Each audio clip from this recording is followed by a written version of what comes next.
and welcome to a differentiated approach to distance teaching. Just like our students, our teachers all have different styles, strengths, and approaches to instruction.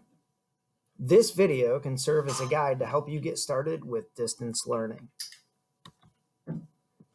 Maybe you're like Teacher A. Teacher A loves their school, loves their students, and loves teaching. Things that they could do without at times: copy machines that are jammed, a teacher who cooks their salmon in the teacher lounge microwave, and sadly, yes, at times your laptop. You like portions of all of these things. For instance, the copy machine, when it actually cooperates, your laptop, when it works and does exactly what you want it to do, and even the teacher, when they don't cook their salmon in the teacher microwave. Teacher B, you love using your interactive board with your students when they're in school. However, distance learning was difficult because it was challenging to use your lessons from your laptop and teach them. If only you could have used your board to teach distance learning. It would have made it so much easier. And then there's Teacher C. Teacher C, you love distance learning. It was like your own magic carpet ride through digital instruction. In fact, you preferred the freedom of being able to teach your learners and connect to them from anywhere and any device. No matter which teacher you feel like, we have a few simple suggestions to help you take your game to a whole new level. We hope all of this helps. Hey, I'm Drew. We're going to show you one more easy solution for getting your message across to the students. We have a Google Chromebook here, which is projecting on this whiteboard here. So if you teach math or science or something like that, and you want to, or just need to draw a picture, or you're just more comfortable teaching this way, real simple. We can just write on the board, solve your math problem, and all the students will be able to follow along on their laptop. And it gives you a little bit more freedom than it would using a program or anything like that. You can change and switch up problems. Yeah, and here I am, Drew, looking at it off of a student view, so it comes across very nice. Mm-hmm.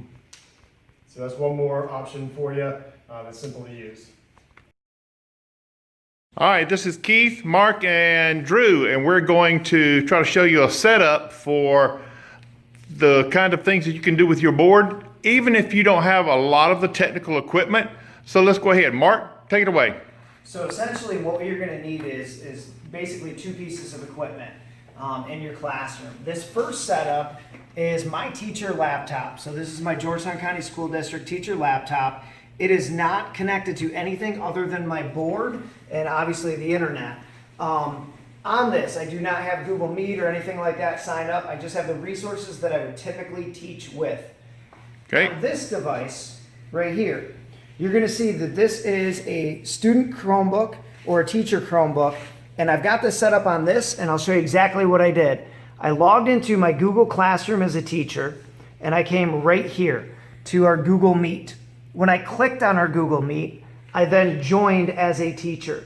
And you'll see now that essentially I've only have one other student or participant in this, and that's Drew Dozier right here with the mask on. I know it's tough to see him as the Masked Crusader. However, that is him, and he is logged in as my son. So I'm looking at my class right here. That computer, that student, we've got set up back there, so Keith can show you what that viewpoint looks like. And I'll wave to that student. Yeah, so this is what the student would see, Mark. You're just saying they'll see this view. So the teacher is standing up in front, just like they would be in their classroom.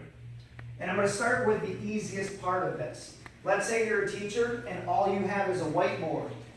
If you want to use a whiteboard, I'm going to use one up here. And again, if I wanted to draw to the students and annotate here, a lot of math teachers maybe, or early elementary teachers, this is typically what I could do. I could draw right here like I normally would for the class, and maybe I would write my name.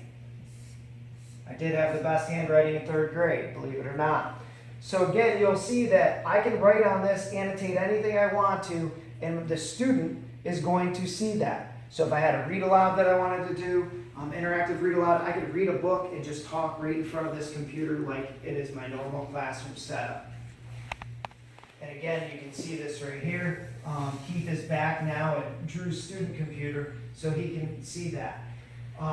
Teachers that want to go ahead and use PDFs. Again, math teachers, let's say that you have a PDF, or teachers. We've got a PDF opened on this, and I can go ahead, I do have both my shoes on, so I'm going to go ahead and I'm going to click my drawing, and click this, and I've got both my shoes on, so if I miss these math facts, again, so I can go ahead and I can write in that problem right there and I can annotate it, so that way they can see it as a student as well on their screen, and at any point I can annotate this PDF. Okay, now what was the teacher going to see, Mark, if they're looking at a grid view? So as a teacher, when I look right here on the grid view, I'm going to see myself teaching, and then I'm also going to see my student. And again, if I had up to 40 students, I would see those 40 students in this grid view. All students will be seen right there. So it's just like you're standing in front of the classroom, except you're doing it remotely with two different devices. And the good thing is I can eat a lot of garlic the night before, and they're not going to smell my breath. So the last thing is, let's say I wanted to play a video. Again, I could come here, and I could even go ahead to this YouTube video. You're like, wow, who's this guy? He looks like Tom Selleck. I could hit the play button.